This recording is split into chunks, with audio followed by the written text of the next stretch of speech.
If you listen to the show, you already know that we cannot exist without our sponsors. They are the ones who make things happen behind the scenes. So let's acknowledge Fuji Sports. We've been working with these guys for a while now, not only as far as this podcast is concerned, but also at the RŌL Academy. We've had their gear. I personally use their gis. What a phenomenal product. Yeah, I mean, jiu-jitsu, judo, MMA, tape, bags, anything you need for your jiu-jitsu journey, you can find at fujisports.com. Let's talk RŌL TV. There's so much content on there. It's ridiculous at this point. But I think what is even more intriguing, as time went on during the project, we've been recording most of the events that were taking place here at RŌL Academy. At this point, I mean, we have guys like Chris Howder, Armin Fati, Rafael Lovato Sr., and Pete the Greek. I mean, there were so many different events that we've kind of recorded it. Don't you think that's amazing? I mean, points of reflection and kind of going back for all the students to see what really happened and refresh their memory. Yeah, I think it's great, you know, being able to go back and look at all these high-level practitioners, Octavio Cudo, like one of the names you didn't mention. And I mean, just these guys that have been doing this for so long come in, teach these amazing seminars and workshops, and it's all recorded and there for you to watch. Yeah, absolutely. So if you want to get additional savings on all this, type in code RŌL Radio at the coupon and get additional 30% off of your membership. Nice. Go to rolacademy.tv. What's up, everyone, and welcome back. If you haven't already, please hit the like, share, subscribe, download, listen, and whatever other button there is, and leave us a review wherever you do listen. This makes sure that we can continue bringing you the amazing guests and content that you've come to expect. Today's guest returns to share his extensive knowledge of jiu-jitsu, the role it plays in self-improvement, how the digital age has influenced jiu-jitsu, and a ton more. Here's the RŌL Radio with the creator of Hidden Jiu-Jitsu, Rickson Gracie's third American black belt, the man who received his black belt from Rickson faster than any other, and one of the most highly regarded instructors in the world, Henry Akins.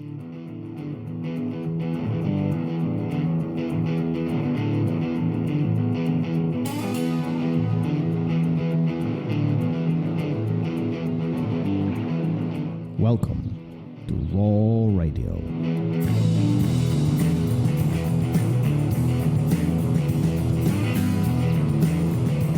And we're live. Henry Akins, how are you, sir? Hey, I'm doing great. It's been 3.5 years since our last conversation. You visited us at, I believe, episode 42, which was at the very beginning of this journey for me, having these conversations with different people. How things have been in the last 3 years for you? Things are awesome. Things are going really well. Yeah. Gosh, what episode are you guys up to now? If I was, you said 40. 227.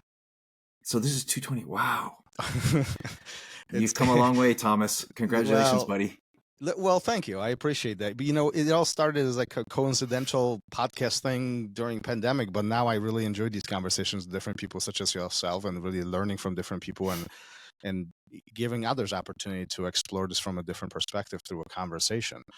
Do you feel like you have strong presence online as far as education is concerned? I feel like Henry Akins is everywhere. Hidden Jiu-Jitsu is everywhere. At least I see it. How do you feel about this? Geez, that's awesome. You know, I tend to shy away from social media myself. I do have some people that I hire to help me do my social media. So that's great feedback. It means they're doing a great job of getting stuff out there.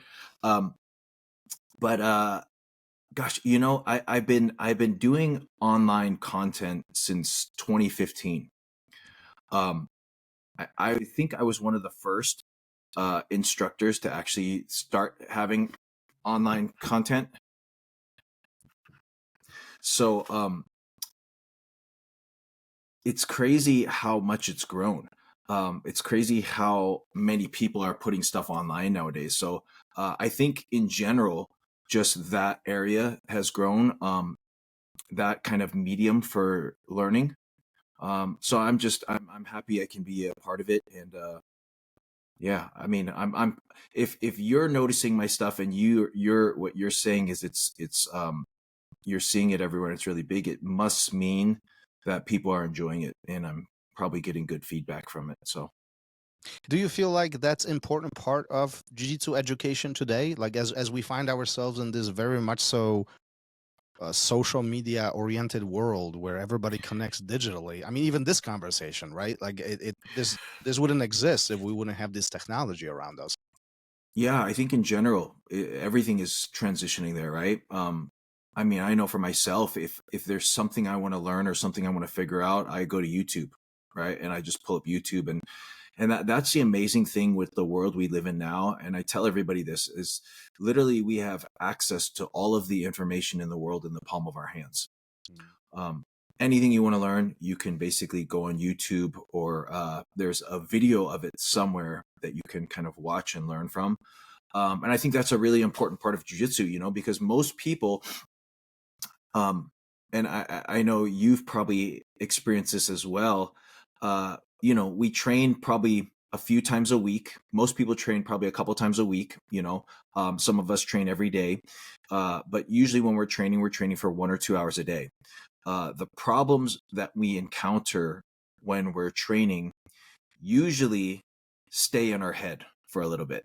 Like, you know, like when I was training quite frequently, and I would run into problems, I would go home. This is before the day of video.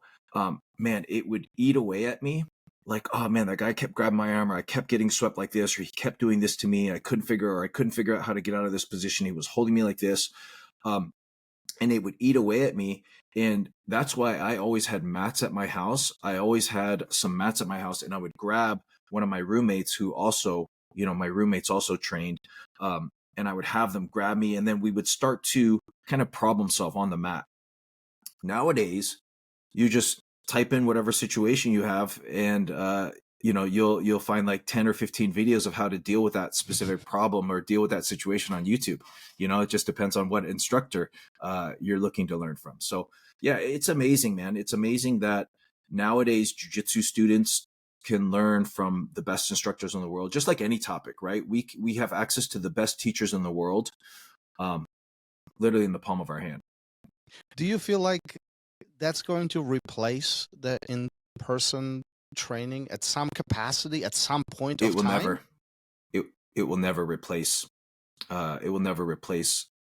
live training, because at the end of the day, the practice of jiu-jitsu is all based on feel, right? And developing patterns, muscle patterns, and muscle memory. And you know, I think most people start to recognize that by the time they get to a purple belt level, that your movements and patterns, like you'll start to feel the person moving one way and you're automatically reacting to it, right?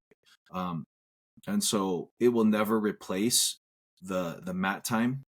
But I mean, there's two elements to learning, right? Is one, when you have a problem, identifying the solution and having the technique to deal with that specific problem. And then the second part is implementing it into your game, being able to take that technique, that knowledge that's in your head, and being able to apply it live action, right, against a resisting opponent. So there's just two sides of the same coin. You have to have the live action. I feel like over the last few decades, you know, at least as long as I've been training and have been around, I feel like there is a huge shift around, like the evolution of not only jiu-jitsu itself as action, but also the way how we learn it has changed tremendously, right? We have these online tools that we can now interject into what we do on daily basis on the mat. But I'm wondering if that's really a good thing, or is it providing now it gives us confusion? It's oversaturation, too much information. I mean, many speak on this very loudly out there that it's too much. Like, you can find everything, but how do you know whether this is the right thing? How do you know if this is being taught correctly? Like it's slowly, right. I don't know. How do you feel about this? I mean, it could be good and bad, you know. I think in general it's good because you have all the information out there. You have easy access to information. I mean, think about it. Back in our day, let's say I keep getting caught in a triangle. I'm training with my training partner. I keep getting caught in a triangle, right? it might be 6 months, 7 months, 8 months before the instructor says, hey guys, we're going to do a class, or this week or today we're going to do a class on triangle escapes. And if I was sick that week, or if I was injured that week, and then it might be another 6 months or 9 months before we basically go back and cover that again, right? Nowadays, you can go on YouTube and you can find 6 or 7 different ways to escape the triangle. You know, you put your hand inside, or you sit back and throw your legs over, or stack them, or whatever, right? And then I think it comes down to playing with it. I think a lot of people have certain instructors that they trust, certain instructors that they kind of resonate with that particular style. There's so many different styles of jiu-jitsu, you know, so it's really finding the instructor whose technique and expression of jiu-jitsu resonates with you, and you know, kind of going off that.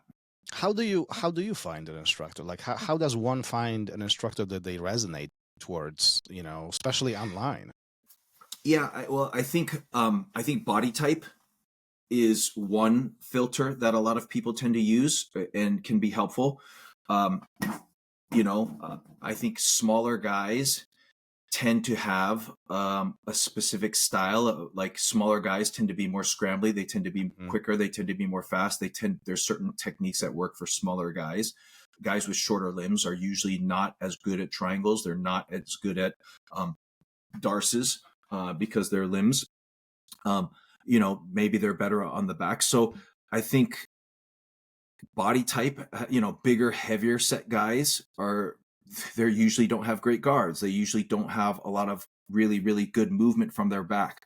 So, you know, older guys and younger guys. Older guys tend to have a little bit more of a slower, more methodical game.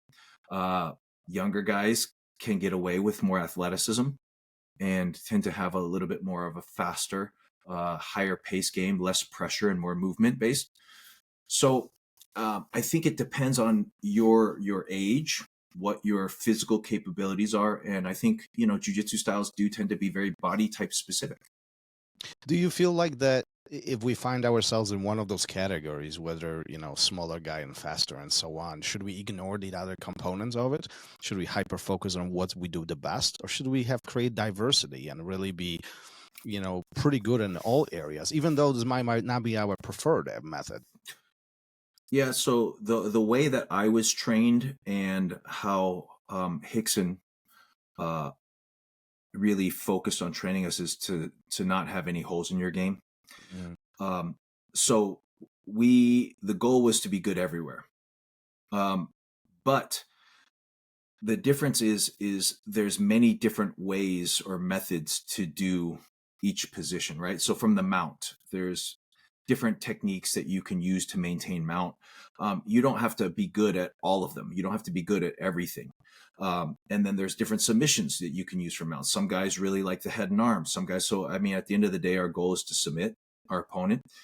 If we can dominate a position, if I could get to the mount and submit everyone with a head and arm choke, then maybe I don't have to learn an arm bar from the mount, right? So there's so much jiu-jitsu out there now, so many different styles of jiu-jitsu. It would take one individual, I think, several lifetimes to master all of it. That's why you see, you know, certain guys have very, very specific guards. They have one specific guard, and with that one specific guard that they play, like maybe it's a K guard, or maybe if it's a gi, it's a spider guard or a leg lasso or whatever. They can make it extremely difficult for people to pass. So again, I don't think you have to learn all of it, but I think in each position, you have to be extremely competent on the offensive side and on the defensive side. Do you feel that hyper focusing on one area, like you mentioned, spider guard or K guard, or whatever the case might be, and really becoming an expert in that area, where your guard is unpassable, or it's very difficult to pass, at least, does that make you any less of a practitioner because you don't have the diversity of the full game, if you will? Well, what is the full game? I mean, I know that's kind of the question here, right? So that's the thing, is like, what is the full game? Like, if you have a guard that nobody could pass, then That's to me, that sounds good enough, right? I don't think you have to learn spider guard and then learn leg lasso and then learn butterfly guard and then learn knee shield guard and then learn worm guard. I don't think you have to be good at all those. And the problem is when you diversify, it's much more difficult to attain a level of mastery. Yes. When you're focusing on so many different things. I think at the end of the day, people need to keep your goals more simple. Meaning, I need to develop a guard that no one can pass. I need to develop a guard that where I have options to be, that I can defend, and I have offense, right? I can sweep, I can submit. From the mount, I need to be able to maintain the position, and I need to be able to finish from that position. So the techniques that you develop in that process are irrelevant. What is important is the goal. Can you achieve this goal? And if you can't, then what is missing in your game? Right? Identify the problem and start chipping it away, essentially. Yeah. So I don't. Again, it's not about the techniques. It's about the strategy and the goal from the position, like from cross-side, right? My goal from cross-side is to keep the person flat, finish them, or mount. If I can keep everyone flat from a cross-side, and maybe let's say I'm a master at the Americana and I can Americana everybody, then I don't need to get good at a paper cutter or an arm bar or whatever other techniques that people throw out from cross-side. So you're talking about conceptual thinking here. We have a larger goal. We're trying to achieve this in not necessarily how we do it, but whether we do it, yes or no, right? In those categories. So if we have that train of thought, how come so many out there teaching a very cookie cutter like way? Look at all the world champions out there, all the guys that are multiple time world champions. Mm-hmm.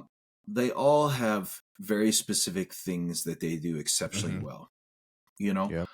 And so again, to achieve the highest level in jiu-jitsu, you don't have to master everything. What's interesting is I had a great conversation with Bernardo Faria. Mm-hmm.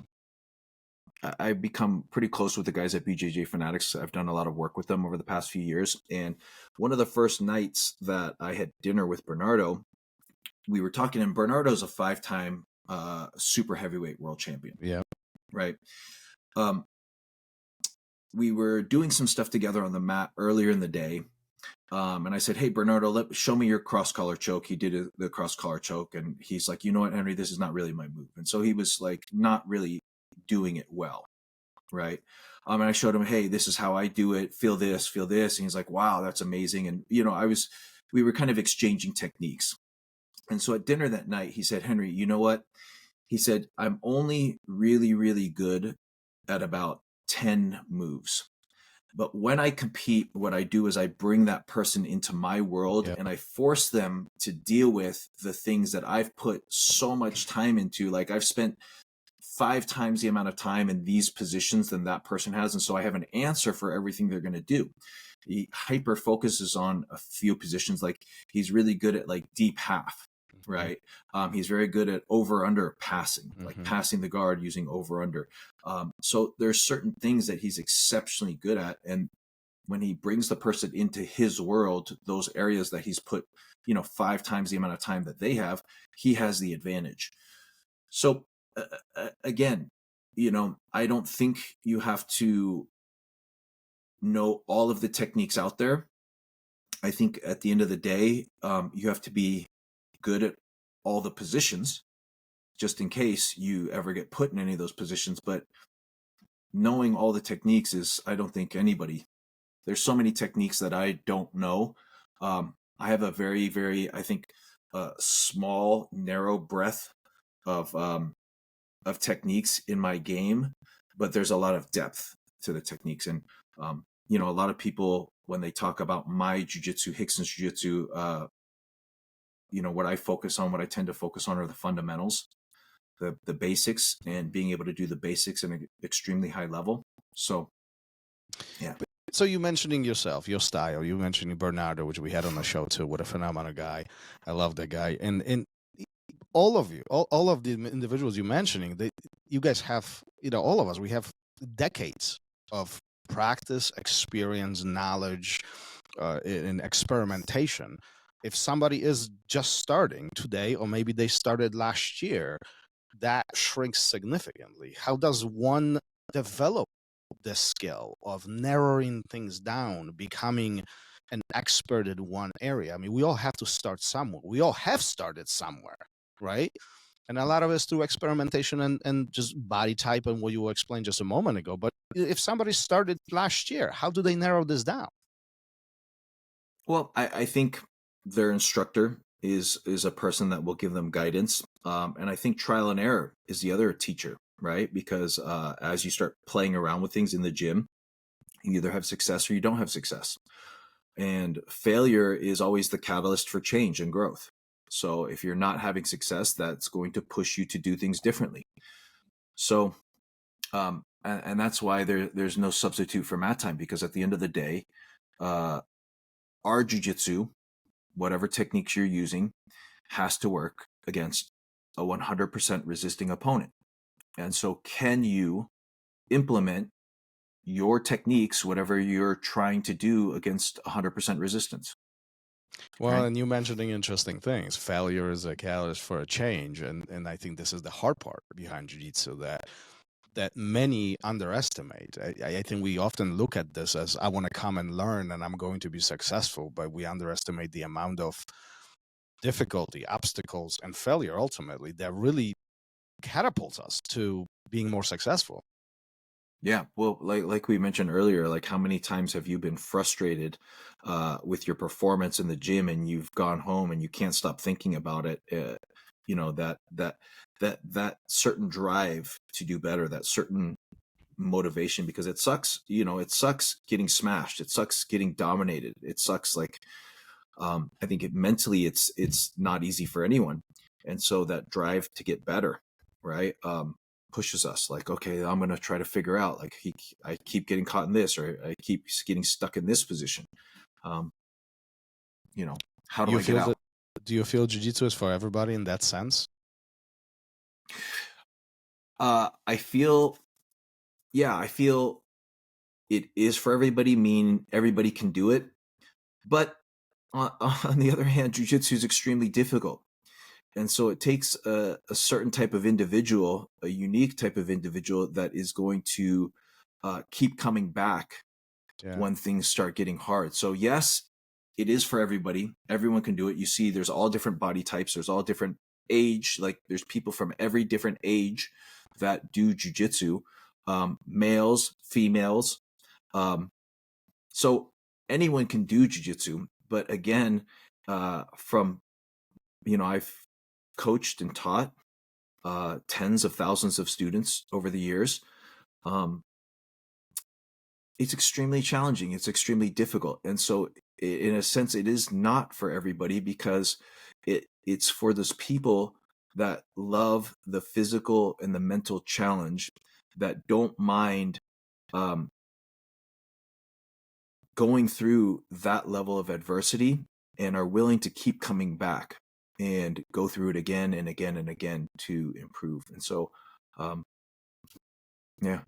What's, like, reflecting back through the decades you've been on the mat, what's the hardest for you, particularly personally? What has been the biggest obstacle that you found yourself, head scratcher? Or I'm not even necessarily referring to a technique, but perhaps a moment or a challenge that you faced in while being on the mat. Gosh, there's so many moments to overcome, right, in my jiu-jitsu journey. I mean, injury is a big one. I blew out both my ACLs in a tournament when I was, I was a purple belt, so I was probably 23, 24.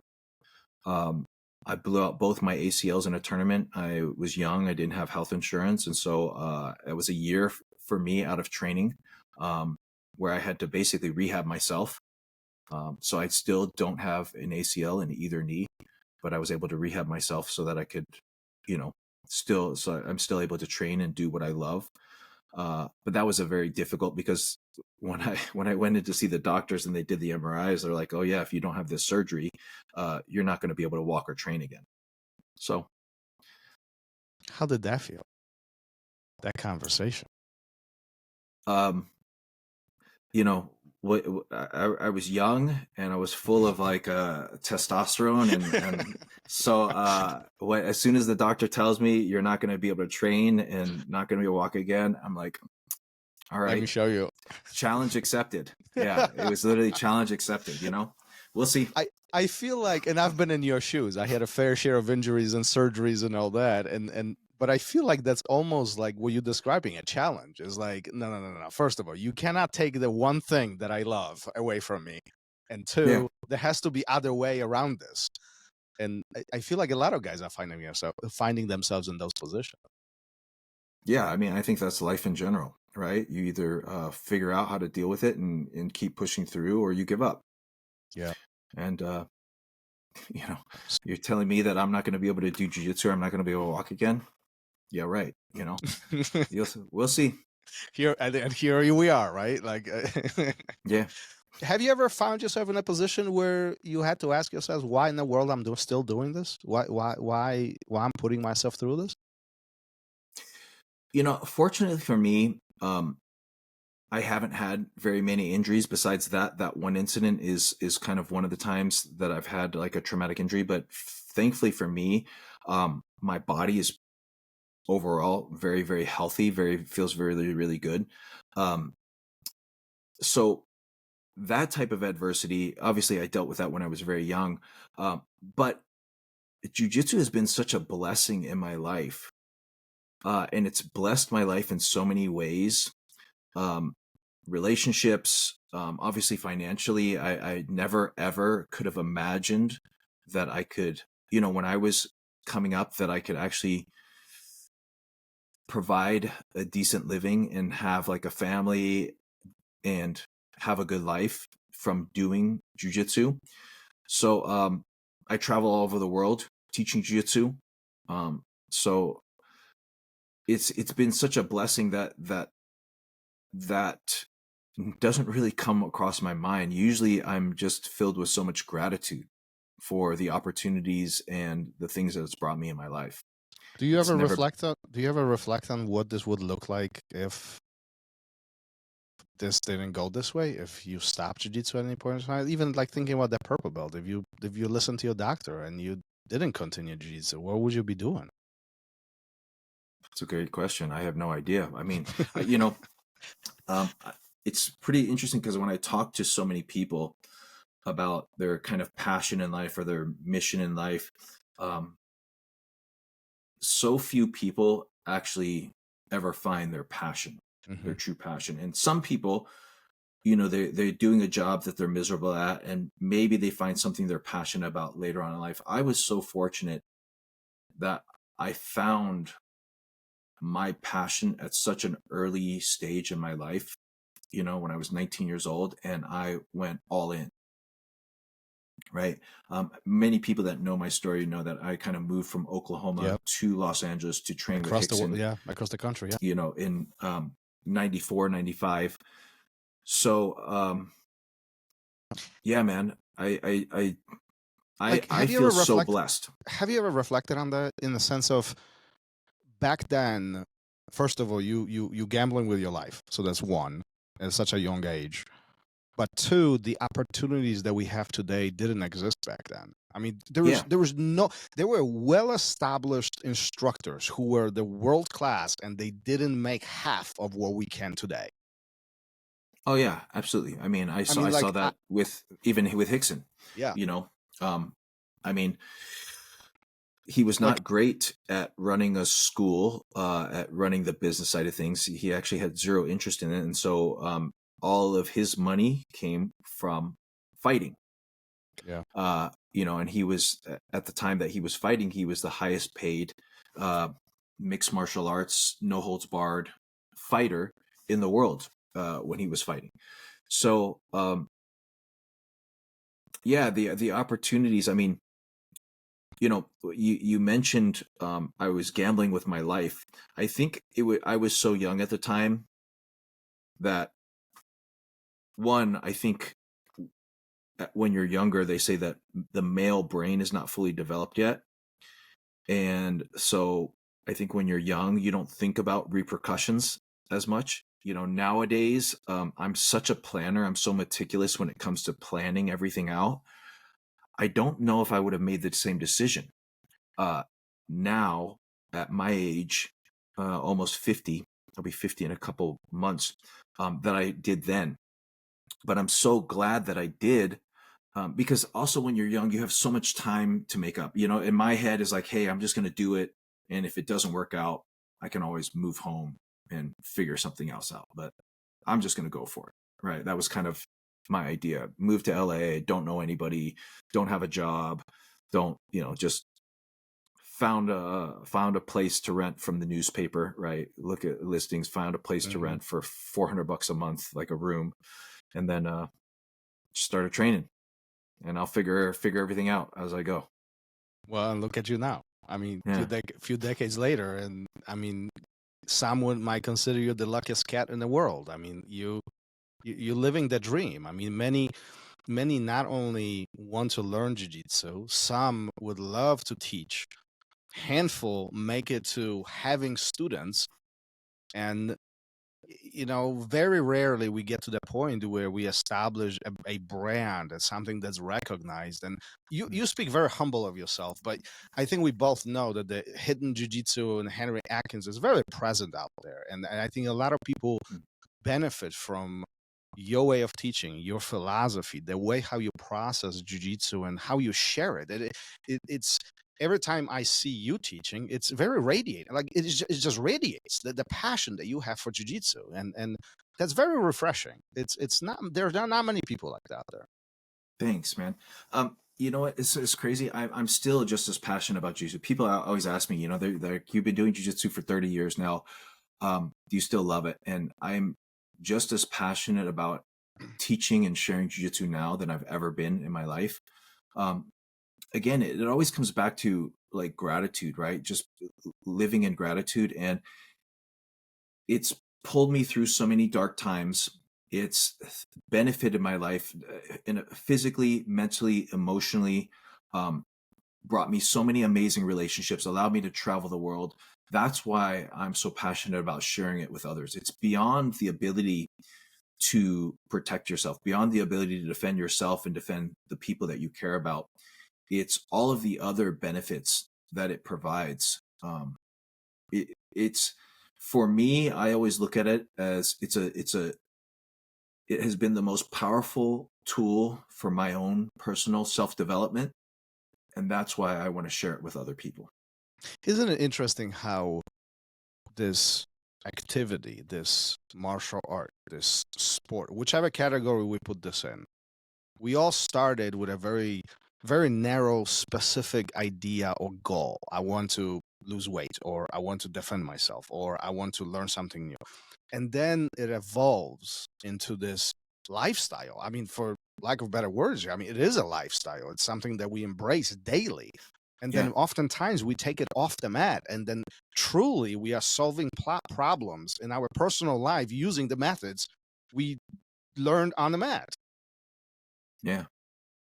It's mind-blowing to me. I mean, isn't it interesting? It's awesome. But I mean, I think it resonates with so many things in life, because life is about struggle, right? Every day there's new problems arise. Like very rarely, when you wake up in the morning, does your day go exactly as planned? There's always things that come up, and as those things come up, it's like you have to problem solve. But nothing is going to be very, very few things are going to be as stressful for you in life as someone simulating trying to murder you. Right. And I think a lot of us have had that experience. Like when we roll, like a lot of times even though it's your training partner, even though you're not going to get injured, like the intensity of sometimes training and someone really coming after you, you having to deal with that, you having to start to develop comfort in that environment allows other things in life to feel not so stressful. Is this why defense is one of the primary focal points, or should be, in jiu-jitsu? Learning how to act in those stressful situations, knowing how to act when somebody is being forceful or is trying to have their own plan while you are in compromised position. Well, I think when it comes to defense, I mean, learning how to relax and learning how to stay calm in those situations definitely gives you a better capacity to think through, right? Yeah, I mean, defense is such a huge foundation in jiu-jitsu, but it's also the mindset and the idea of self-preservation, right? How can I just survive and get through this specific event or this specific time, and eventually things will get better, right? If I can just survive, if I can just stay safe, eventually some things will change, and hopefully they will change in my favor, right? And I will have an opportunity. Yeah, I believe it was Brawley Esteem I had on the show, and he described this survival defending environment as if you were dumped in the middle of the ocean, and more you move, more you panic, more you overreact, quicker you will sink in, versus really making a huge evaluation of the situation, thinking big here, and stay calm, control your breath, stop moving actually, and then let's make our strategic approach how we solve one problem at a time. And if you solve enough problems, you have your way out. What are your thoughts on that? Yeah, I mean, that's the process of jiu-jitsu, right? I mean, it's a constant problem solving. I mean, you have when you're on the mat training with someone, everything they're doing is to your detriment, right? And so everything that they're doing is not to your advantage, not to your benefit. So how do we deal with those things, and how do we turn all of those things upside down on their head, right? And that's life. Like, how do we, like, whatever life throws at us, how do we, either by our action or by our inaction, how do we change things and turn things into our favor? So let me ask you this: how come so many people panic? Why this sounds so simple, and after decades on the mat, we know that that's the path to go. That's the easiest way to solve this problem, but so many don't do it that way. I mean, especially at the beginning, we panic. Anxiety kicks in. We being extra physical. Then we guess out, and then life gets worse, and then really sucks. Knowledge helps, right? Knowledge and experience is really the key. Because something my dad once told me. Problem is something that you just don't have the answer for.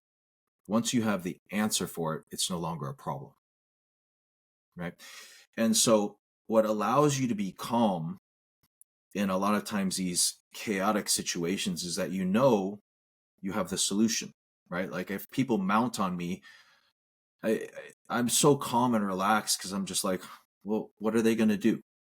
Okay, if I have my hands down, he's probably going to go for my neck, right? If I have my arms up like this, maybe he's going to go for my arm. And as soon as he starts to go for my arm, like, maybe he'll start to bring one hand underneath and start to walk my arm up. Oh, he just brought his hand underneath to walk my arm. Now I can trap his arm and bridge him. So when you've been in that environment so many times, you have the knowledge and the experience that you can deal with any problem that presents. And that's what allows you to be so calm, right?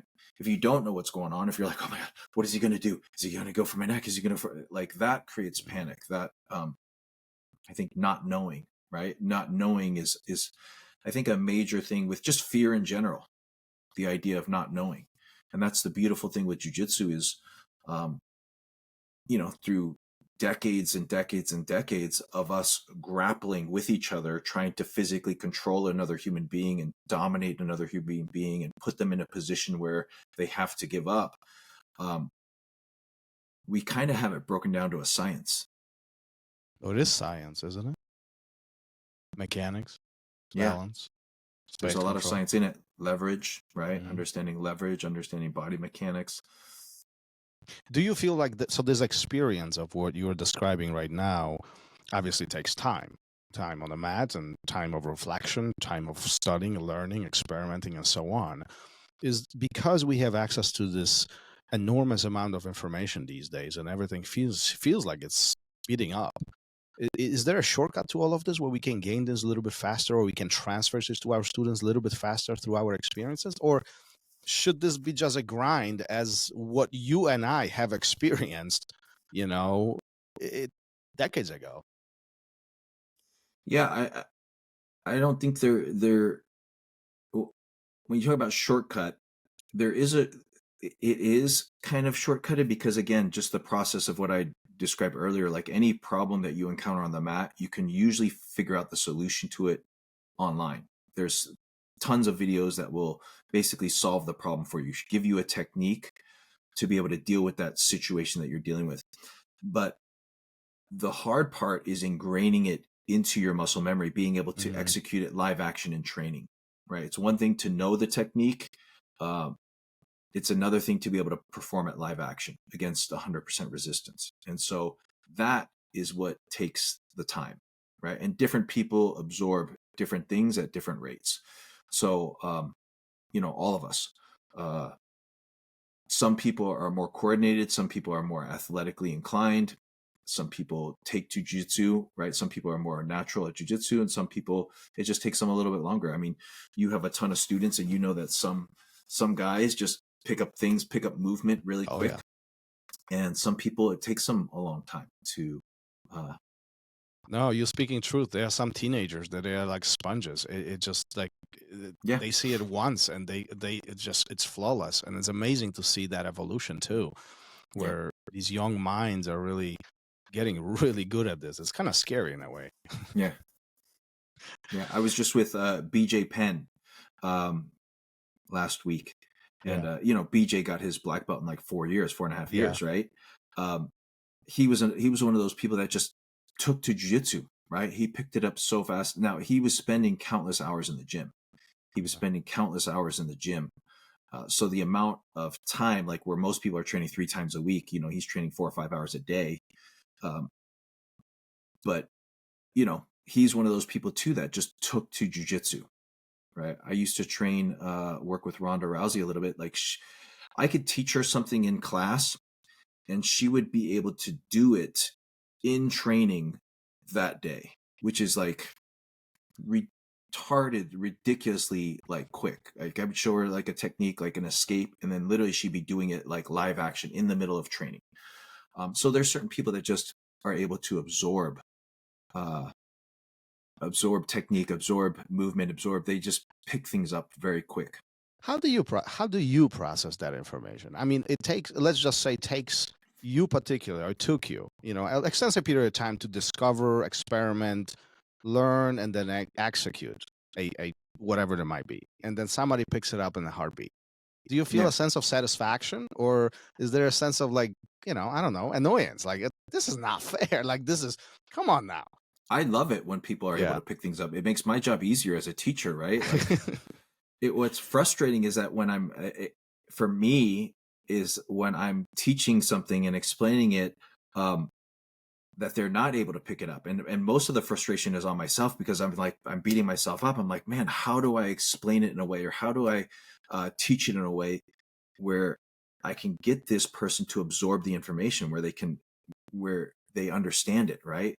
So I get frustrated at myself a lot when people are struggling. So I'm always like, even after like seminars, one of the things I always do after my seminars is I always kind of go back through the seminar and kind of do a mental checklist of where people struggled, where during the seminar there was a lot of questions. And then that kind of shows me like what I could do better, or, oh, I should have pointed this detail out because a lot of people asked about this, or, I showed this technique and now everyone's asking like, hey, if the guy does this, so maybe I should point this out next time. So I use it as feedback for myself. But yeah, I mean, are you hard on yourself from that perspective as an instructor when there's difficulties? I'm extremely hard on myself. Why is that important to you? it's not important to me. I wish I was more kind to myself. I need to be more kind to myself. I always tell people nobody beats me up worse than myself, than me. Why is that? Where's that coming from? I think, it just came probably parents wanting me to, excel in life and having high expectations for me, and just always trying to keep a very, very high standard. Part of me also is like somewhat wanting to be a perfectionist at certain things. And I've had to let a lot of that go because I was so like hard on myself, but also very hard on people around me. So that's been a process. That's been a learning process for me, in a huge area of my growth for myself. But it's also what has made me what I feel very good at teaching, right? Because I have this drive to understand things. I have this drive to want to do better. I have this drive to there's grow. So many amazing jiu-jitsu practitioners that are horrible teachers, that are not great teachers. There's a lot of great teachers that are not great practitioners. So for me, that being hard on myself has pushed me to do better. And that's why I'm always because seeing how I can improve. What can I do better? How can I? Yeah, and that's why I asked, because there's a lot of I mean, I've witnessed it firsthand. There's a lot of very good jiu-jitsu practitioners. Some of them are world champions, and their ability to relay information is they're not there yet. There's a point of improvement for them, and sometimes that's not being recognized by them. And sometimes there is this approach of check in, check out. I'm going to show you, and this is the right way. This is a wrong way, and the room for to be agile and room from interpretation is very rogue and very rough. And so being rough on yourself, I don't necessarily is a bad thing, but I do always wonder, where's the sourcing from? Like, what brought you to that point to be drive for the perfection? What like, why that? Why not chill? I mean, isn't jiu-jitsu supposed...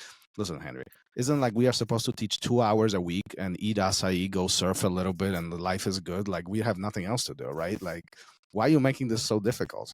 If you were in Brazil, maybe not here in the States, the mindset in the States is completely different. At least, where I grew up in LA, it's like grind, right? It's so competitive. But yeah, I mean, where does that come from? Probably my parents being extremely hard on me when I was growing up, like, but do you have similar high standards of your students?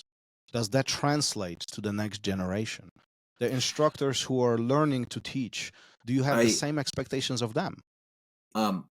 In the past, I would definitely say yes. And it's something, again, that I have struggled with myself, having these high expectations and wanting more from people. But I also have grown to recognize, like, not everybody has the same goals as me. Not everybody wants to be at the top level like me. Like, there's a reason why when I moved to LA, I sought out Rickson to be my instructor, to train with Rickson, because I wanted to learn from the best in the world.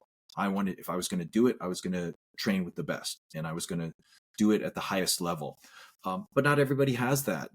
Different people have, some people just, hey, I just want to get in shape, or I just want to learn to defend myself, or I just want to, so they're not, they don't have the same goals. They have a life, and jiu-jitsu is a very, very small part of that life, and it adds some value to their life with either exercise or self-confidence, or it relieves stress. So for me, I'm the type of person that I tend to hyper-focus on things, and I get tunnel vision. So like, if I decide I'm going to do something, I really want to do it, and I want to do it at a high level. So that's just my personality. Yeah. I feel like you definitely doing something right. I mean, that's how I look at it. If it works for us, then we should continue doing it with the point of self-reflection, and continue growing some of those points that we need to grow or we want to grow. Where do you think all of this is going? So, a couple decades ago, being at the academy was a must. Today, that has shifted.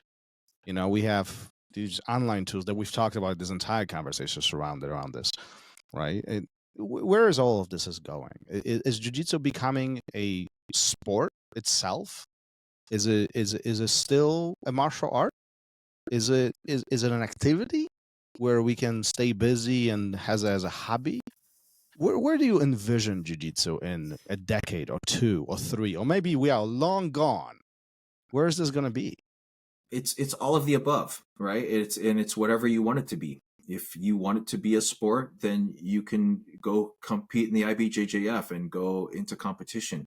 If you want it to be a martial art, then the way that you train, it just depends on the context of how you train it, right? Are you training with strikes? Are you training in a more realistic environment? I mean, look, all of the guys that compete in the UFC, that fight in the UFC, they all train jiu-jitsu. So it is one element of their training, right? You see every UFC, there's countless fights where guys are getting submitted. So it does give you the tools to be effective in a fight, right? Even if you're only training it in the sport context, you'll never be as effective as someone that's training it with that in mind for every training, right? Training with strikes, every training. But I think that's the beautiful thing with jiu-jitsu is it can be whatever you want it to be. If you want it to be a sport, if you want it to be just a tool that you use to get in shape, if you want it to be something that you do that, relieves your stress, like you get off work, you had a really rough day and you just want to go train so that you can kind of forget about your day, right? Something that for some people, it just helps them to get their aggression out or get their physicality out or get their energy out so that they can go home to their family and be calm and be relaxed around, right, the family. So Is that how it used to be when you were starting it? Where jiu-jitsu could be anything? Or was that different? No, when I started training, the mindset was very different, right? I started training, so I was the first generation of Americans training. Yeah. And in those days, jiu-jitsu was still trying to establish itself as the most dominant single martial art. Mm-hmm. When I was training, we would still have challenge matches on a weekly or monthly basis where someone would come into the gym. They'd want to challenge Rickson or one of the Gracies to fight. And one of the students would be called upon or would step up to take on the challenge. And if you could beat one of the students, then so in those days, the mindset for me was always on any given day, someone could come in and it doesn't matter how big they are. Like I fought a guy that was 300 pounds. I was 20 years old. I was 160 pounds. And he was a 300-pound judo guy that came in and wanted to fight. And we fought for 40 minutes. And at the end of 40 minutes, I was eventually able to slip to his back and choke him out. But it was quite common that we had challenge matches. So the context was very, very different. But, after the first couple years where jiu-jitsu kind of did establish itself as the single most dominant martial art, then the challenge matches kind of stopped. And then it was just more training for fun, or the focus diverted to competition, right? Yeah, and the results is what we see today. Yeah, it's grown so big. Like I always tell people, man, I freak out. So I was, they had ADCC and CGI here in Vegas. And I had a box. We had a box at T-Mobile Arena. And we're watching ADCC. And I was just in awe and disbelief about how far we've come. I mean, back in the day, we were watching tournaments in high school gymnasiums. All of the tournaments were in high school gymnasiums. Someone would rent a high school gymnasium and then throw some mats out, and you would have the biggest tournaments, the Worlds, the Pan Ams, the biggest tournaments in the world in high school gymnasiums. And now here we are, T-Mobile sold out. It was mind-boggling to me to be there. It has to feel good to be there, witness this in person, knowing that you are part of the first generation. I mean, do you ever reflect on that part, that thanks to guys like you, this is what it is? I mean, oh yeah, all the time. I mean, well, it's so cool because, like, again, I was with, so it was me, Scotty Nelson. If people don't know who Scotty Nelson, he had the first jiu-jitsu website, and he was the first person that was actually he moved to Brazil to film all of the tournaments that were going on in Brazil, because back in those days, it was still primarily, most of the competitions, most of the tournaments, all the best guys were still living in Brazil. So he moved to Brazil for 4 years and would film all the tournaments and would make videos and sell the videos, on the mat. And originally they were still VHS tapes, right? And then it transitioned to DVDs.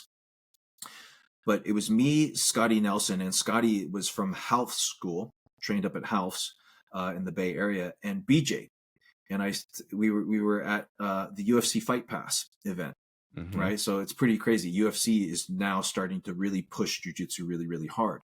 So we were all hanging out, and it was just like, it's so crazy because we were all kids training together. Like, those guys from House would drive down to LA, because back in the day, a lot of the tournaments were in Los Angeles. That was kind of where jiu-jitsu started in the United States, the hub for jiu-jitsu in the early days, because all the Gracies were there, all the Machados were there. And then you had different small pockets of people. Like, Half was up in San Francisco, Henzo was in New York, there was 1 or 2 guys in a couple other places, but LA was kind of where it originated, right?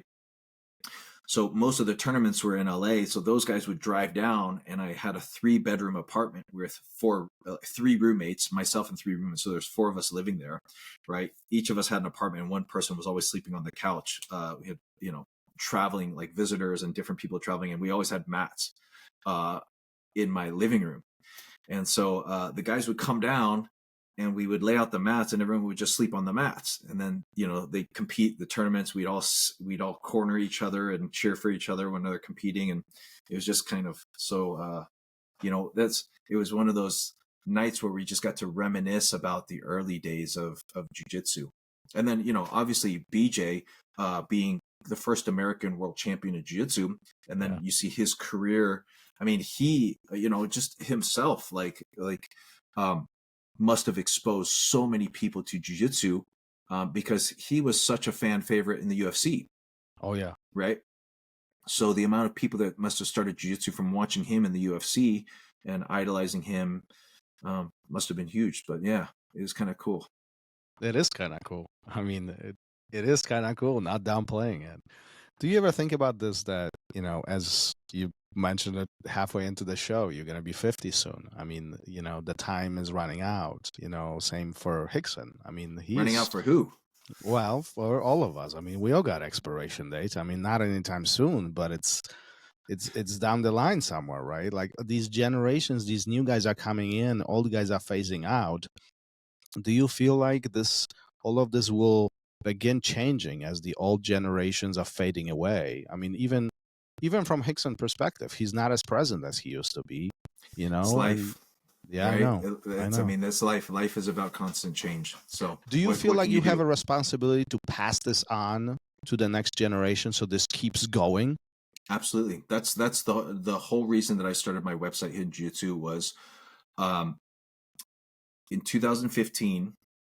Rickson basically was not teaching anymore. Mm-hmm. As I was traveling around teaching seminars, what I noticed is that what I had learned, because in the early days, there was a lot of politics behind cross training. Yes. You were not allowed to train at other gyms. And so I only trained with Rickson from white belt to black belt. I never trained at any other school, never trained at any other gym. Right. Even though at one point I was dating Rose Gracie, who's the daughter of Rickson Gracie, right? And I was constantly invited, and at the time Rickson and Horian and Hoist had kind of separated. She would always invite me. Oh, you should come to my dad's school and train. You come to my dad's school and train. And I was just like, I'm not allowed to do that. Come on. How did that feel? Come on. Let me ask you. How did that feel? You want to go. You know, but you can't. I didn't want to go for the sake of thinking that I was going to learn anything there. I mean, look, I was already training with the best guy in the world, and by Hoist's own words out of his mouth, 10 times better than everyone else, right? Everyone else in the family. Rickson was 10 times better than it wasn't even close, right? So I'm already learning with the best guys. It was mostly just to train and see what they're doing, and kind of like, I don't know, put it on them and just to let them know, that. Again, young and full of testosterone. So fair enough. But things have changed since then, right? I mean, it's by far more open. The diversity of cross training and learning from other people, and a lot of it is because of how the environment has changed, right? But I think online has helped a lot. Changed. Online has helped a lot, because now you can learn from anyone. Like, even though you're learning from your specific instructor who has a certain has a set knowledge in, again, most instructors have the techniques or what they know. There's very few instructors. There's almost no instructors that know all of jiu-jitsu out there, or are even good at all of jiu-jitsu. There's just way too much. So I think, the online videos have helped, because now it like, you can learn from anyone you want. So you can basically, and back in the day, by watching people's styles, I could tell exactly what school they were from, because different schools have their specific styles, right? Yeah. So like the Rickson Gracie team, they're like super heavy pressure passing, like very, very like stack pass, like, different people have different approaches to different positions. So, nowadays it's all over the place. Even though, this approach to cross training has loosened up quite a bit. I mean, like, in my mind, it's stupid, but there are still some who really hold on to that thought where, what are your thoughts on that? Like, I feel like we have evolved from that, yet it's like the lingering thing in the back. People holding on to old ways of thinking. I don't think there's very many young instructors that think that way, unless it was beaten into them by their professor. But nowadays, guys, teach whoever, train with whoever. Like, people, like, one of the things that I hear from so many people that they love about jiu-jitsu is anywhere that they travel, they can drop into a school and they can train at that school. And they're like, man, it's so amazing. Like, it's a brotherhood, right? Like, like, I'm in, I travel all the time for work, and I was in Austin and I was here, and I can just drop in at this school or that school and take a class. And it's so amazing. So that's, I think, one of the things that people share that's awesome about jiu-jitsu is that kind of brotherhood. I'm sure this happens to you all the time. Like, anytime I travel, I run into people at the airport. I don't know them. It's just they see a T-shirt or something on my ears, and like, it was like the conversation begins. That brotherhood that you're describing is just irreplaceable. Like, you don't see this in many other sports or activities. Yeah.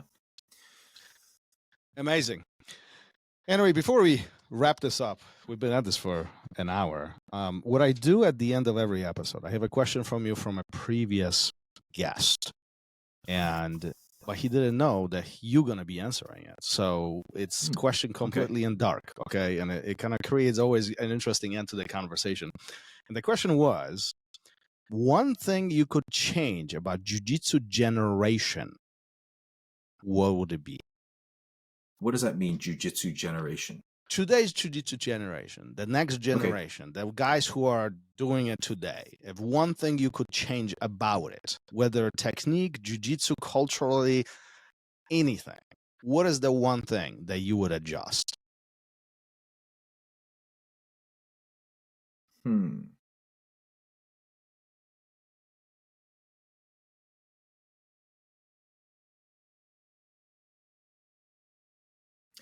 It's a tough one, because it's so all over the place. Like, there's, when I would think about adjusting, like, some of the things that popped into my head there are some instructors that are doing the things that I was thinking. So it's not that it needs to be adjusted. Maybe it just needs to be more widespread. But I think training methodologies, like teaching and training methodologies, in general, overall, need to improve, need to be done better. I think people need to spend less time and less focus on just free rolling and more time doing positional training. That would, and the best guys in the world are already doing that. The best guys in the world are already focusing most of the time doing positional training. I think the next thing is really helping people to understand the two kind of most important concepts that have provided the most value and benefited me the most in my probably the last 20 years of my jiu-jitsu, which is the understanding of weight distribution and how to use your weight to create pressure and connection.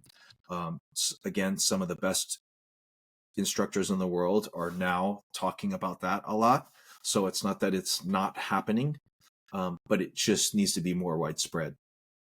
Do you feel like that we put more attention on free rolling versus really understanding and being very specific of what we are trying to learn? I think in general, yes. But I think there's some schools that have caught on and some schools that are now understand the importance of it. John Danaher talks a lot about it. I think he's kind of the instructor that most people seem to follow the most or seem to take advice from the most. And so he talks a lot about it. But Hodger, talks about it as well. Apparently, there's a video with Hodger talking with Bernardo Faria about his preparation for the Buchecha match when they had their rematch. And Hodger said that 90% of his training for that match was just positional training. He would do an hour of positional training, 10 minutes on top of the mount, 10 minutes on the bottom, 10 minutes on cross-side top, 10 minutes on bottom, and 10 minutes on the back, and then 10 minutes in front. So many the would best look guys at in the this world as- are... Many would look at this as a very boring way of training. Well, it depends. I get it. I So know. if I you agree. if you want to get the most value for the amount of time, it's the best way to train, and it's been proven.